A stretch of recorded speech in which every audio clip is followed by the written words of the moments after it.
Trilhas da Democracia de hoje debate a violência e a resistência negra em tempos bolsonaristas. Os nossos convidados são Mônica Oliveira, membro da coordenação da Rede de Mulheres Negras de Pernambuco e da Operativa Nacional da Coalizão Negra por Direitos, e Osmundo Pinho, professor dos programas de pós-graduação em Ciências Sociais da Universidade Federal do Recôncavo da Bahia e também do programa de pós-graduação em Estudos Étnicos e Africanos da Universidade Federal da Bahia. Osmundo, Mônica, sejam muito bem-vindos ao Trilhas da Democracia. É um prazer recebê-los nessa arena de discussões, de debates, diálogos sobre, e não apenas sobre, mas em defesa da democracia e dos direitos humanos. Osmundo, eu te perguntaria inicialmente que elementos você consegue situar, localizar, elementos novos, não é? De violência que caracterizam a violência contra os negros no Brasil nesses últimos quase 3 anos de desgoverno de Jair Bolsonaro. Por favor, Osmundo. Olá, Marco. Olá, Mônica. É uma honra para mim estar aqui com vocês, debatendo um tema tão relevante, não?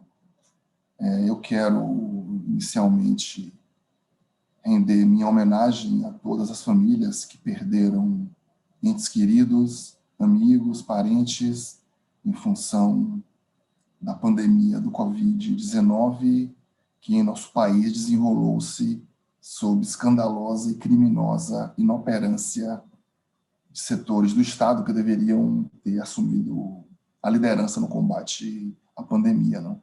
E não casualmente não fizeram esses setores do Estado brasileiro, não? Em especial o governo federal. Eu quero também saudar aqui, prestar minha homenagem aos inúmeros combatentes antirracistas, antiviolência policial, que dia a dia emprestam sua vida, sua energia, sua criatividade para combater as formas de opressão e injustiça que perseguem o nosso povo no Brasil há muito tempo. E esse é o ponto inicial, Marco, que eu enfatizaria, não? De certa forma, o governo Bolsonaro representou o agravamento de uma inflexão que expressa um paradoxo importante, não? Quer dizer, é evidente que a retórica violenta, misógina, racista de Bolsonaro cria um componente de escândalo, de ultraje maior ao cotidiano de violência que experimentamos, não? Mas é preciso dizer que a violência contra o povo negro não vem de agora. E se vem crescendo nos últimos anos, esse crescendo já se verificava em etapas anteriores, esse crescendo também se verifica nos estados governados por outros, digamos,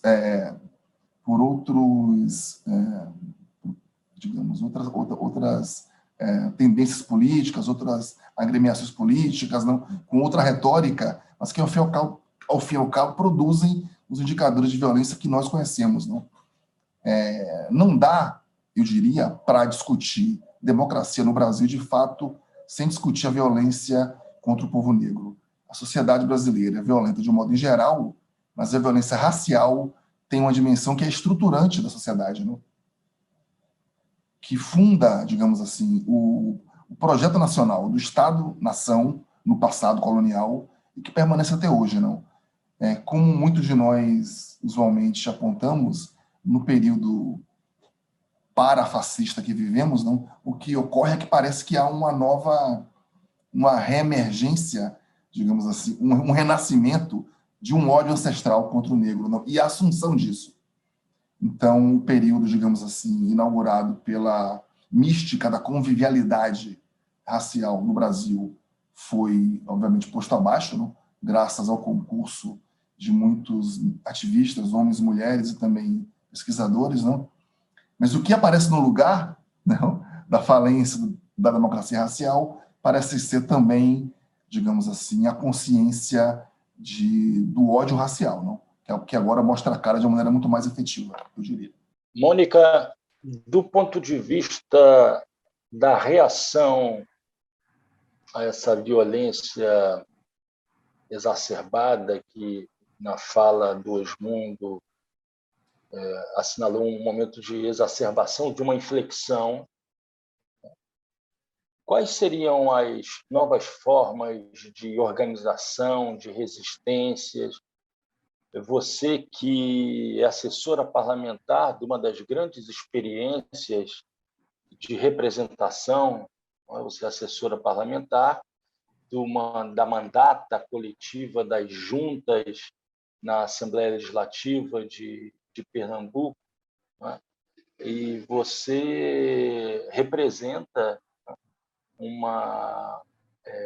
essa nova face de uma nova forma de fazer política. Então, quais são as reações em termos organizacionais, quais são as novas experiências que também se afirmaram antes, mas também durante o período de governo Jair Bolsonaro? Ok, olá, Marco. Olá, Osmundo. Prazer estar aqui com vocês nesse debate, né? Eu tenho muita concordância com o que Osmundo já trouxe na fala dele, que é de que novas mesmo, né, não é o caso, né? O que eu avalio é que nós, enquanto movimento negro, estamos ampliando estratégias, né, aprofundando certos debates que são fundamentais, né, mas especialmente ampliando capacidades, né? Então, o que para mim é importante destacar? Esse fato do que você cita como a experiência dos mandatos coletivos, né? Eu acho que isso traz um elemento razoavelmente novo, né? Que não é tão novo porque experiências de mandatos coletivos são anteriores às eleições de 2018, né? Surgiram antes, né? Mas é uma experimentação, é uma forma que vem sendo proposta especialmente por mulheres negras, por segmentos da juventude, né? São esses segmentos que normalmente são aqueles dentro do conjunto dos movimentos que são mais ousados, né? As feministas, a juventude negra, os movimentos de juventude, são os segmentos mais ousados, são os segmentos que se arriscam a criar, a inovar, a propor novas formas, né? E aí, isso, para mim, não se localiza exatamente nesse período do governo Bolsonaro, de início de 2019 para cá, mas se intensifica, né? Nos 2 últimos processos eleitorais, a gente tem aí um aumento nas candidaturas de mulheres negras, nas candidaturas de pessoas trans, de travestis, né, de pessoas LGBT, nas candidaturas de jovens também, muita gente ativista. Só que essa estratégia ela não começa agora, né? Na realidade, a gente percebe a ampliação, mas há candidaturas de ativistas desde sempre, né? Especialmente nesse campo nosso, que é esse campo da esquerda, né? Ainda que esse seja um termo um pouco fluido hoje, né? Mas nesse campo sempre houve candidaturas de ativistas, né? Do ponto de vista mais geral de movimento, eu acredito que a gente tem cada vez mais se apropriado das ferramentas da comunicação digital, da ação nas redes sociais, né? Que é algo que não começa também, né, no período Bolsonaro, né, mas que vem se ampliando. Então, você tem hoje canais muito importantes, né, de blogueiras, de blogueiros, né, portais de organizações negras, né, um canal como o canal Pensar Africanamente, um portal como o portal do Guelé 10, que é um portal importantíssimo, as blogueiras negras, que fazem um trabalho excelente, né, e vários blogueiros e blogueiras que estão aí utilizando as redes sociais de maneira muito competente, né, para fazer a denúncia do racismo, que a gente faz há quanto tempo, né, sempre nesse país, mas de uma forma mais ágil, né, essa coisa do tempo real das redes sociais, para mim, gera aí uma potencialidade, né, para para a gente conseguir fazer incidência de maneira mais ágil, né? Então, acho que essa ação nas redes sociais ela é fundamental, mas esse período da pandemia, na minha opinião, também é importante destacar que a ação nos territórios é uma ação que foi potencializada, né? Então, a capacidade de pequenos coletivos, assim como organizações e redes do movimento negro, do movimento de mulheres negras, de prestar solidariedade à população negra, às famílias negras, né, que estão sendo empurradas para a extrema pobreza e para a fome nesse país, nesse período da pandemia, né, a capacidade desse movimento negro tão plural e diverso de demonstrar solidariedade de maneira concreta no chão dos territórios, né? Então, as ações de auxílio direto através de distribuição de cesta básica, distribuição de itens de limpeza, mas também a incidência, né? O movimento negro, por exemplo, é um movimento que se manteve fazendo atividades, né? Quando o pessoal diz, precisamos voltar para a rua, opa, a gente continuou fazendo manifestações de rua, né? A gente fez manifestações contra o assassinato do Beto Freitas no país inteiro, a gente fez manifestações exigindo auxílio emergencial no país inteiro, manifestações de rua, com estratégias de segurança, com medidas restritivas, mas a gente continuou fazendo. Então, o discurso de que vamos retornar para as ruas não nos cabe, né? A gente não saiu das ruas, apesar de fazer manifestações de menor porte, por conta dos cuidados, né? Então, para mim, a intensificação de determinadas estratégias, mas não necessariamente que são totalmente novas, entende? Eu acho que elas vêm aí de um período recente, mas não simplesmente desses últimos 3 anos. Mas, assim, fazendo uma entradinha rápida no que Osmundo já trouxe, né? O que eu acredito é que há um aprofundamento que ele já caracterizou, né? Mas é especialmente, na minha opinião, uma reação aos poucos avanços que a gente tinha feito, né? Então, Bolsonaro representa essa elite branca, racista e misógina que não admite nenhum centímetro de avanço, né? Não admite nenhum centímetro de avanço. O pouco que a população negra tinha conseguido de mobilidade, né? É isso, o incômodo é tão grande que o grau de violência, ele se intensifica, né? Ele se agudiza na reação do sistema racista que domina esse país, né? Osmundo, eu gostaria de recuperar um trecho da resposta de Mônica que se relaciona à discussão da resistência nos territórios. E só que emergiram nos últimos anos, foram impulsionados nos últimos quase 3 anos, novas formas de organização também, só que organizações para patrocinar, né, e levar a cabo a violência contra a população negra no nosso país. E eu estou pensando aqui não apenas na violência policial, que é crônica, né, mas também na organização criminosa das milícias, né? Então, que, ao contrário do que se imagina, não se concentram apenas, exclusivamente no estado do Rio de Janeiro, na cidade do Rio de Janeiro. Então, eu queria que você tratasse um pouco, né, desse fenômeno, né, de uma resistência que se dá no território, como procurou expor Mônica, mas também novas formas, e sempre nesse sentido, né, nada é novo absoluto, né, mas existem determinadas particularidades dessa violência contra os negros nos territórios por parte do Estado, a violência policial, né, e também por grupos paramilitares, parapoliciais, né, seja lá qual a caracterização mais precisa, mas que investe contra populações negras nas periferias e nas favelas do Brasil inteiro. Bom, eu acho que, enfim, inclusive seguindo um pouco na linha do argumento anterior, da pergunta anterior, a gente pode, talvez, aprofundar a questão levando em conta, digamos, escalas e contextos, não, digamos assim. Em que sentido? Quer dizer, como Mônica Ponte, a gente sabe, digamos, a tradição de organização do povo negro no Brasil não vem de hoje, não.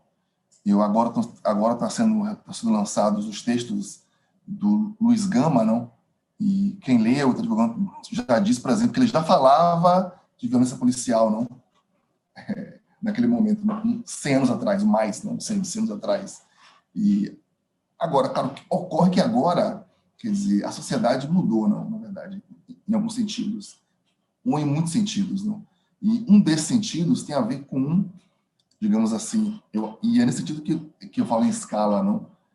Tem a ver com o fato de que, digamos assim, a presença negra, por exemplo, na universidade, me parece que chegou num nível quantitativo que implica numa mudança qualitativa, digamos assim, não?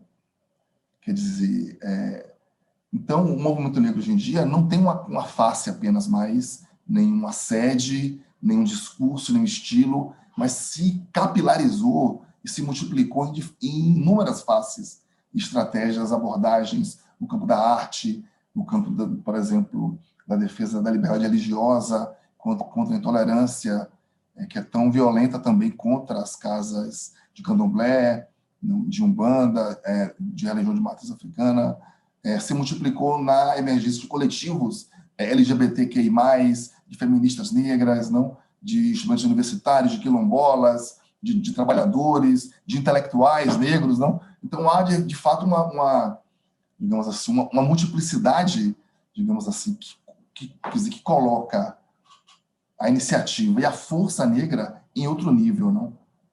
E é nesse sentido também que eu acho que Mônica está correta ao dizer que, de fato, um dos traços assim do discurso bolsonarista é o ressentimento contra os avanços das mulheres, dos negros, não? Das populações LGBTQ a mais, não? Então há uma sensação de que o mundo está desabando, não? Porque eu não posso ser mais, digamos, um homem de verdade, não? E eu me sinto ofendido porque eu vejo dois homens trocando carinhos, ou porque eu vejo que agora meu filho tem que estudar na escola com a filha da empregada, aquilo que a gente já sabe, não? Então, de fato, há essa digamos, essa alteração nesse nível da escala. Mas mudou também o contexto, não? Eu acho que um aspecto importante da presença tão, assim, tão impactante, para alguns surpreendente, do discurso abertamente fascista no Brasil, é de que isso obrigou também, digamos assim, a rearranjos no campo de cada esquerda, não? Digamos assim. E é surpreendente que, por exemplo, grandes meios de comunicação, que durante décadas negaram o racismo, agora promovam debates, programas, personalidades negras, não? Quer dizer, isso, quer dizer, ano passado, a morte de George Floyd, os protestos que se seguiram, quer dizer, provocaram uma reação no Brasil e um reconhecimento da violência que é secular, que nunca foi visto antes. Então, acho que novo muito é o fato de que setores da sociedade que antes faziam ouvido de mercador ao grito negro, agora escutam, não? E eu acho que escutam também porque percebem, digamos assim, que há uma ameaça maior, digamos assim, do que o fim da democracia racial ou da acomodação negra, que é o fascismo, não? Então, eu acho que o fascismo, que é uma ameaça real, eu creio no Brasil, não? E é também uma ameaça real porque, quer dizer, uma dimensão que muitos já apontaram com relação ao bolsonarismo é de que, enfim, ele pode ser tudo menos carente de uma base social, não? Quer dizer, Bolsonaro representa no Brasil muitas pessoas, não? Que pensam como ele, de fato como ele, não? Que pensam que o Brasil verde e amarelo, digamos assim, está pautado pelos pais fundadores coloniais, não? O Borba Gato e o que seja. E quer dizer, qualquer alteração disso parece o fim do mundo, uma ameaça à minha própria identidade branca ou burguesa, ou, quer dizer, ou assim imaginada, não? Porque é claro que muitos que se veem nessa posição, enfim, de patrão ou de burguês, não são assim, nem tão brancos, nem tão elite quanto gostariam de se imaginar, não. Mas é claro que esse é o refúgio, não? Quer dizer, digamos, é o último refúgio de poder daqueles que veem o seu poder ameaçado, a branquidade e esse privilégio de gênero também, não? que estão muito marcados. É fascinante, surpreendente perceber que, no mesmo período da pandemia, é o mesmo período no Brasil que assiste a uma verdadeira explosão editorial negra, não? Eu acho que vocês, todo mundo vai concordar, que nunca se publicou tanto no Brasil autores negros, não? Quer dizer, personalidades que sempre foram ícones para nós, não? Como Lélia e Beatriz, agora, não? São figuras nacionais, quer dizer, inclusive, enfim, com inúmeras publicações e cursos, e eventos, que é maravilhoso, é claro, não? É ótimo. Mas como, digamos, assim, mas não, quer dizer, o fato de ser ótimo não nos desculpa de inquirir por que isso acontece agora. E eu acho que tem a ver com essa nova correlação de forças, não? Onde aparece a ameaça do fascismo. Nunca no Brasil se traduziu tanto autores negros, não? Na verdade, de Frederick Douglass, Orinoco Oyewumi, Saidiya Hartman, os novos, os autores contemporâneos, os clássicos, não? Quer dizer, isso tem a ver, claro, então, como eu dizia, com um nível de escala, porque agora existe uma massa de estudantes negros nas instituições de ensino superior, agora existem dezenas de professores negros nas instituições de ensino superior, não? Então, há uma nova escala de mercado até, não? Para esse produto editorial negro, mas também de contexto, não? Porque agora parece claro que, quer dizer, de que dar a vez ou a voz aos pretos e aos pobres é melhor do que entregar o país para os fascistas, né? Mônica, Osmundo falou da defumação da estátua do Borba Gato, né? E qual a importância de atos como esses? É claro que existe por exemplo, no momento em que a gente grava esse programa, ocorre uma polêmica entre os dois grandes nomes da intelectualidade de esquerda no Brasil, como Vladimir Safatli e Leonardo Avritzer, sobre a violência, entre aspas, violência cometida pelo grupo que queimou a estátua de Borba Gato em São Paulo, né? Qual é a importância desses atos simbólicos de queima, né, de ícones daquilo que representou de mal na formação histórica brasileira, ícones como Borba Gato, né, que foram saudados pela formação paulista, quer dizer, são produtos de uma ideologia de São Paulo como locomotiva do Brasil. Qual a importância de se desnudar esses ícones, né, de uma determinada sociedade burguesa, branca, que massacrou índios e negros no nosso país? Então, o simbólico, ele tem esse poder de sacudir, né? E sacudir muito as subjetividades, né? Porque quando a gente diz que o racismo estrutura a sociedade brasileira, ele estrutura do ponto de vista econômico, do ponto de vista político, e ele estrutura o imaginário, logicamente, né? Porque se ele não estruturasse o imaginário e as subjetividades, ele não daria conta de estruturar também o político, o econômico e toda a institucionalidade desse país, né? Então, para mim, esses atos, eles são extremamente importantes para desnudar, né? Para avançar ainda mais, né? Nessa movimentação de desnudar as várias faces do racismo, né? E aí é bem importante quando pessoas desse campo, denominado um campo de esquerda, né, entram numa contradição tão profunda, né? Porque fazer a defesa da estátua de Borba Gato, né, frente ao que é a história desse país, ao que é o perfil, o imaginário da sociedade brasileira, sabe? Fazer a defesa da estátua de Borba Gato, né? É assim, a gente não fica chocado, né? Porque a gente conhece, né? Não é que a gente fique chocado, mas assim, é de um desplante, sabe? É de um desplante. Porque assim, vamos fazer algumas correlações aqui, por exemplo. Zumbi dos Palmares. Quantas estátuas de Zumbi dos Palmares tem nesse país afora? E quantas valorizadas como Borba Gato, né? E Palmares, para muitos historiadores, Palmares poderia ser considerado uma das experiências mais próximas de socialismo nas Américas. A primeira experiência próxima de uma ideia, né, de socialismo nas Américas.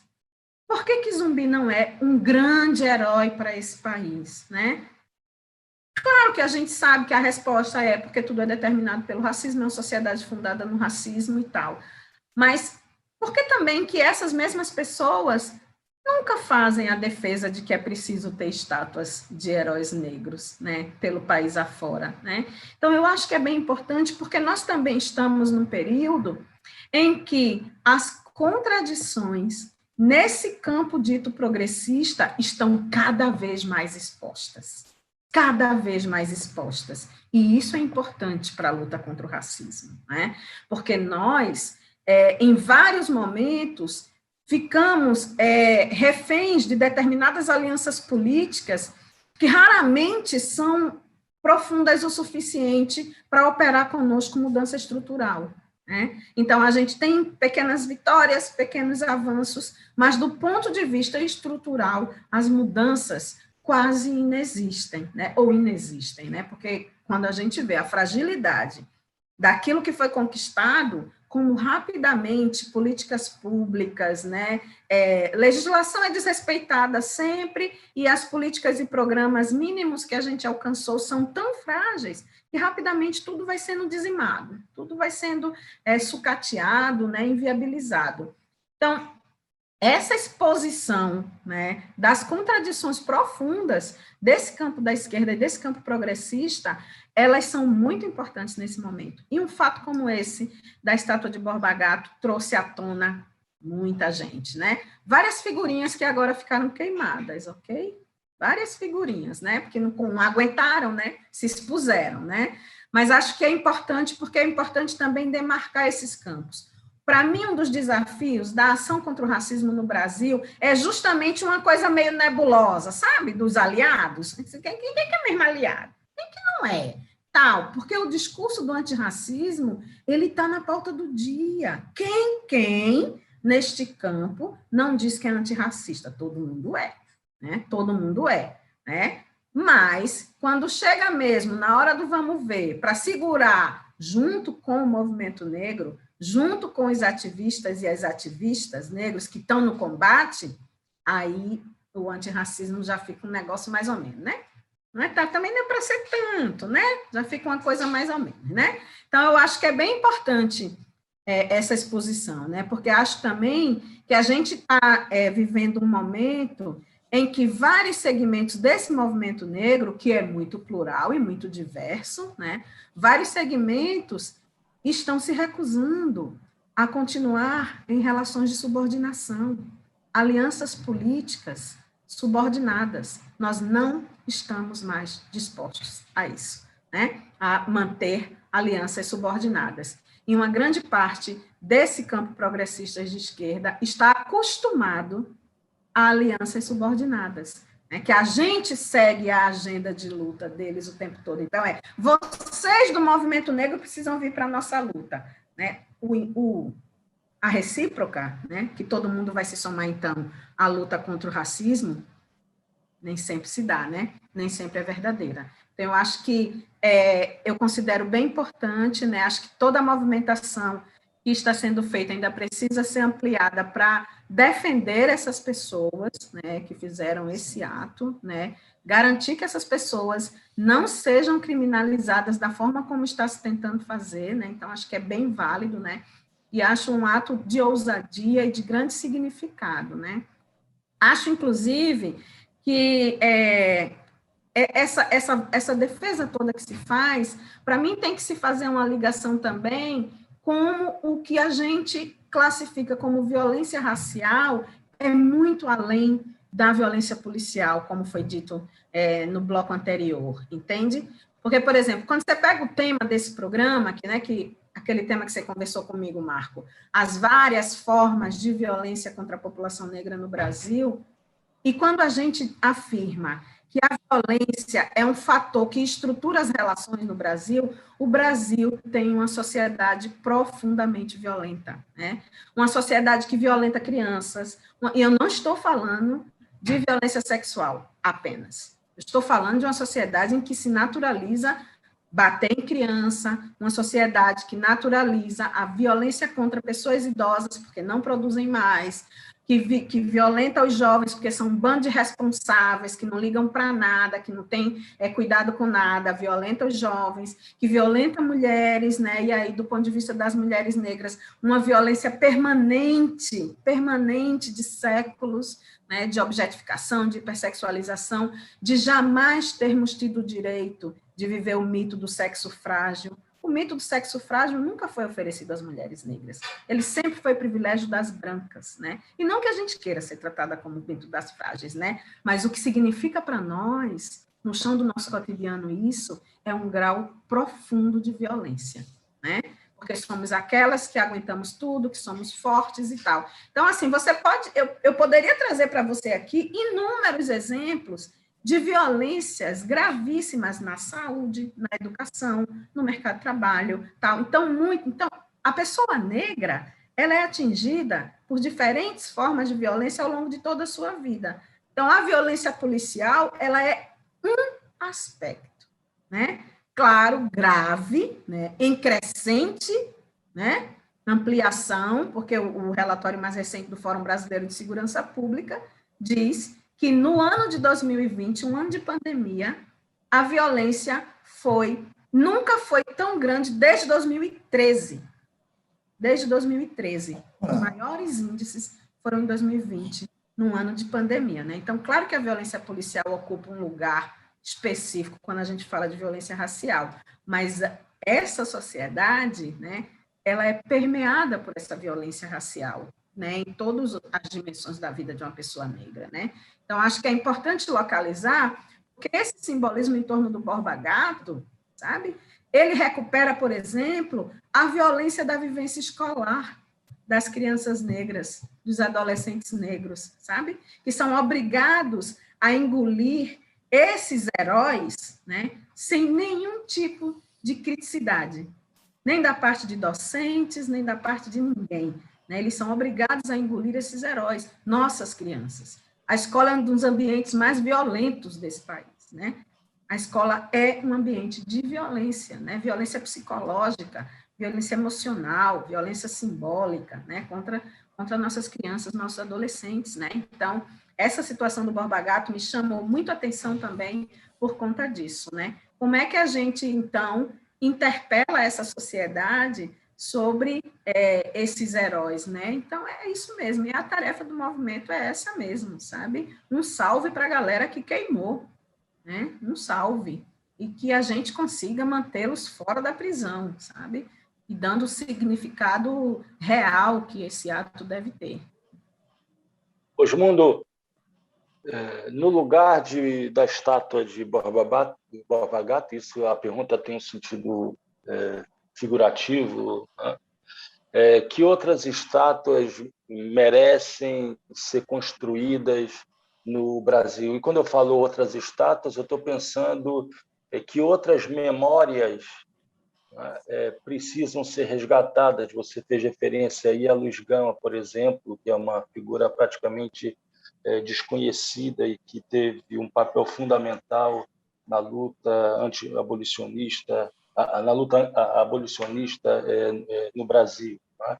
E o destaque todo é dado pela história a Joaquim Nabuco, que também exerceu um papel importante, mas uma outra tendência do movimento abolicionista. Que outras figuras, você que falou do impulso à publicação de autores negros, negras no Brasil, quais são as estátuas que merecem ser construídas, edificadas, espalhadas pelo Brasil a fim de que essa história possa ser discutida da mesma forma que passou a ser discutida a partir da defumação da estátua do Borba Gato? É interessante a questão, Marco, obrigado pela provocação, pela pergunta, não? Porque, na verdade, eu acho que o momento que passamos hoje no Brasil não é trivial, né? Em nossa sociedade. De fato, eu acho que um conjunto de fatores, de processos, digamos, convergem para esse grande reconhecimento de quem nós somos, né? O quem nós deixamos de ser e como viemos a ser aquilo que somos hoje, né? É interessante porque também nessa coisa do bolsonarismo é impossível dissociar dessa patriotada, né? Que o discurso, que a ideologização da nação por parte da direita dos fascistas tem imposto no Brasil, não? Quer dizer, é uma coisa até incômoda, porque a gente fica até agora, assim, enfim, se sentindo chateado de usar uma camisa verde e amarela para torcer pelo futebol, porque quer dizer, o verde e amarelo acabou sendo apropriado pelos fascistas, né? Mas o que, na verdade, eu acho que a gente tem que ter coragem para reconhecer é que o bolsonarismo e o Bolsonaro também oferecem um espelho da sociedade brasileira, né? Na verdade, e de uma sociedade que gosta de traçar suas raízes ou de fazer essa genealogia da conquista europeia, dos bandeirantes, da escravidão, não? Quando foi necessário uma escravidão brutal e animalizante, ela foi imposta. Quando é necessário esquecer o passado de violência, não, inventar uma fábula de congraçamento, de miscigenação, de sensualidade, isso também foi imposto de acordo com os interesses de construção de uma sociedade que é fundamentalmente injusta e racista. E foi pensada para ser assim, não? Na verdade. O medo do Haiti existe até hoje no Brasil, não?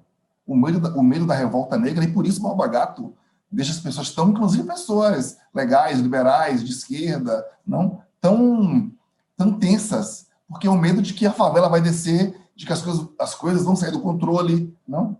De que os jovens radicais, de que, sei lá, de que o Comando Vermelho, ou qualquer fantasia, digamos assim, qualquer paranoia, digamos assim, alimentada pela má consciência das elites, e por elites eu incluo também a classe média branca, e incluo também a classe média liberal, sente com relação à maioria do povo e à história que construiu esses lugares tão injustos, não? Quer dizer, então há um apego a Borba Gato, como há um apego, enfim, a Princesa Isabel, como há um apego a Pedro Álvares Cabral. Aqui na Bahia temos o Tomé de Souza. Eu acho que precisamos de estátuas de Luísa Maim, não? De Dandara, de Apatune, dos revolucionários, dos alfaiates revolucionários aqui da Bahia, não?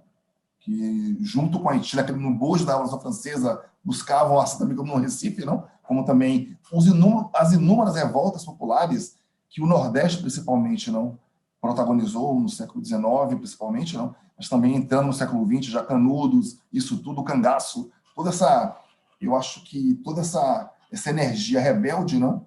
E atemoriza hoje grande parte da sociedade, inclusive os setores liberais, não? Os setores que acham bacana o preto ou a preta, desde que ele saiba se comportar, não? Como dizia já Lélia Gonzalez, não?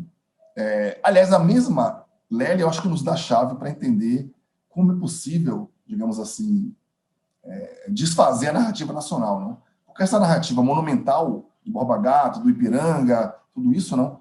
Quer dizer, sempre foi mais ou menos uma ficção, digamos, de poder, não? Porque junto a essas narrativas monumentais, outras narrativas indígenas, africanas, sempre existiram no país, não? Quer dizer, um outro país, uma outra América, uma América, não? E um Brasil negro indígena sempre conviveu e tentou ali sobreviver, não, quando pôde. Quer dizer, o sucesso incrível e merecido, não? Do livro de Itamar, eu acho que revela isso também, não? Revela esse outro Brasil, não? Suas sensibilidades, seus projetos, seu sonho, sua subjetividade. O ano de 2022, ano que vem, certamente será me parece, uma encruzilhada crucial na história do país, né?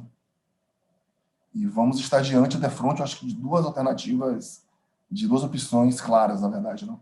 Ou radicalizamos uma reinvenção da nação, inclusive, eu diria, não?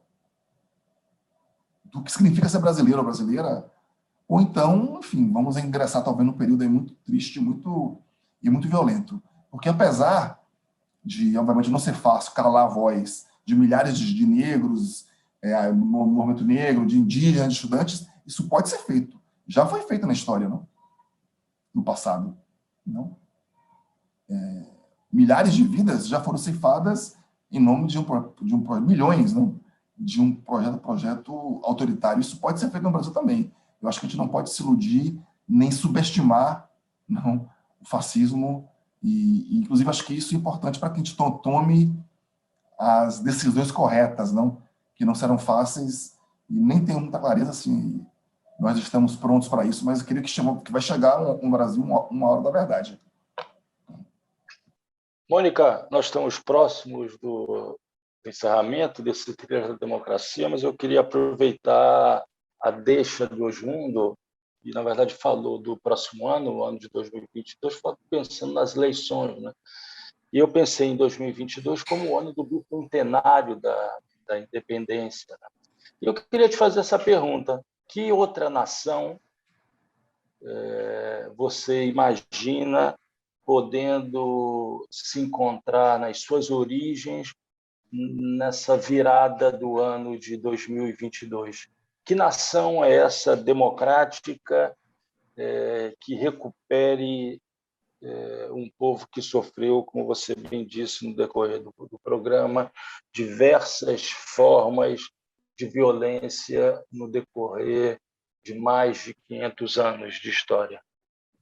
Eu acho que é importante a gente não situar a violência no passado, né? Essas violências, elas são todas contemporâneas do cotidiano da população negra hoje, né? Elas não ficaram no passado, né? Mas, por outro lado, acho que é importante também a gente situar que elas não são apenas herança da escravidão, né? A violência, ela é funcional ao sistema racista o tempo todo, né? Por isso a exacerbação, a cada passo dado, a exacerbação da violência, né? Quando a gente fala em um projeto político para o Brasil, me vem imediatamente à memória um período em que eu pertencia ao Movimento Negro Unificado, ao MNU, né? E no início dos anos 90, o MNU já falava sobre um projeto político do povo negro para o Brasil. E não era um projeto dos negros para os negros, era um projeto político do povo negro para o país, né? Para o Brasil. E aí é bem importante a gente trazer isso, porque significa que para nós do movimento negro, pensar um país não é algo novo, né? Não é algo novo, é algo em que a gente vem investindo ao longo de toda a nossa trajetória, né? Mais recentemente, em 2015, quando as mulheres negras fizeram aquela marcha a Brasília, uma marcha que levou quase 100 mil mulheres negras a Brasília em novembro de 2015, o documento apresentado pelas mulheres negras, entregue à presidenta Dilma, entregue no Congresso Nacional, esse documento dizia que nós queremos um novo marco civilizatório, que nós queremos um país em que as relações não sejam baseadas no racismo, na violência, que nós queremos um país onde seja possível construir o bem viver, né? Então, quando eu penso num projeto de país, eu penso num país que encare de frente esse sistema racista, um sistema racista e patriarcal, né? Que encare de frente isso, em que a sociedade assuma o compromisso de superação disso, né? Superação das desigualdades, superação dessas várias violências, né? Para que as pessoas consigam viver. Porque para nós, especialmente para nós mulheres negras, não basta sobreviver, nós queremos viver viver plenamente, né? Viver com nossos filhos, com nossa comunidade, né? Com as nossas, né? E aí eu acho que nessa disputa do ano que vem, e aí, de novo, né? É um construto, né?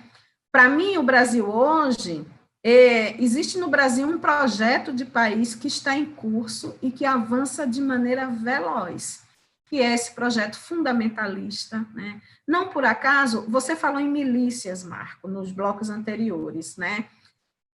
há milícias em vários lugares, e aí elas estão se alastrando rapidamente no Nordeste também, né, em que estão unidos os evangélicos fundamentalistas com o tráfico contra as religiões de matriz africana. Isso é um dado novo, quando você fala em dados novos, isso é um dado novo que não tinha anos atrás. Mas o quanto é grave isso, né? Os traficantes de Cristo, né? E a guerra que estão empreendendo contra as religiões de matriz africana, isso isso colabora para esse grau de violência desumanizante do racismo nesse país, né? Mas é também economia, é política, é religião, é racismo, é tudo junto, né? Nesse contexto dessas milícias em que essas forças estão se juntando, né? E aí essas forças fundamentalistas têm ocupado nas últimas décadas tudo, o judiciário, né, os parlamentos nos 3 níveis, o executivo nos 3 níveis, os cursos estratégicos na academia, direito, psicologia, serviço social, medicina, pedagogia, né? Então, esse projeto, ele está em andamento. E o que eu avalio é que, como a gente ainda não consegue, no campo da esquerda, colocar fatores como racismo, né, como sexismo, como fatores fundamentais para estabelecer de forma programática, né? A gente o tempo todo consegue tratar no nível da análise, né? Então, quando analisa, pega os dados desagregados por cor, tal, identifica as várias desigualdades que atingem mulheres, atingem população negra e tal, mas quando chega no campo programático, isso não se traduz da mesma forma, né? Ou com o mesmo peso, na realidade, né? Então, eu tenho expectativa de que a gente consiga avançar um pouco mais nesse debate, mas, por outro lado, eu tenho assistido algumas movimentações que são extremamente preocupantes, né? São extremamente preocupantes, né? Quando se diz que a candidatura que vem se apresentando como a principal alternativa para o bolsonarismo, né?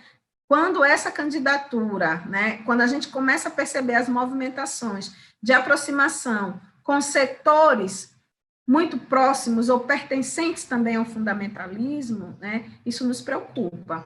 Quando as nossas agendas de luta, de defesa de direitos, são classificadas, né, como agendas identitárias, e que essas agendas identitárias precisam ser relativizadas, porque é preciso construir alianças e tal, isso tudo me preocupa, né? Porque não é possível que a afirmação da nossa identidade seja um problema e um limite, seja tratado como um limite nosso, né? Como uma fragilidade nossa, afirmar nossa identidade, afirmar quem nós somos, ser tratado como fragilidade ou como limitação. Isso me preocupa. Então, assim, eu ainda não consigo fazer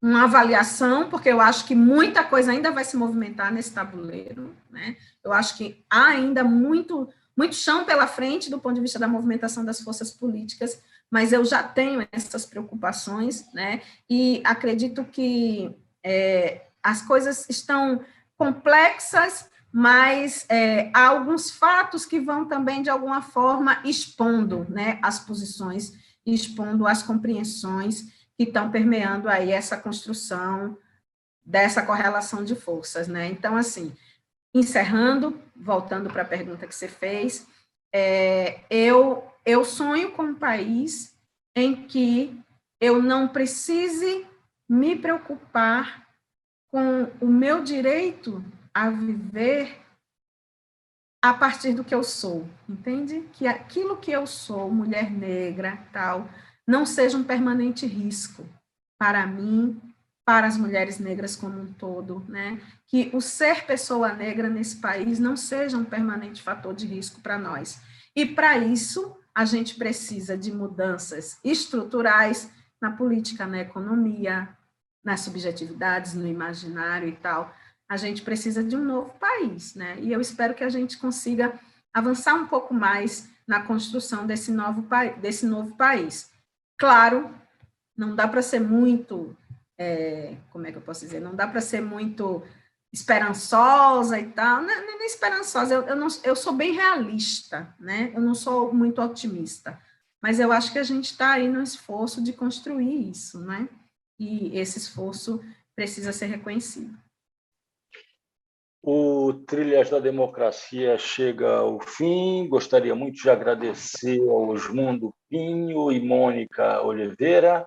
E nós voltamos na próxima semana, sempre debatendo questões relativas à defesa da democracia e dos direitos humanos.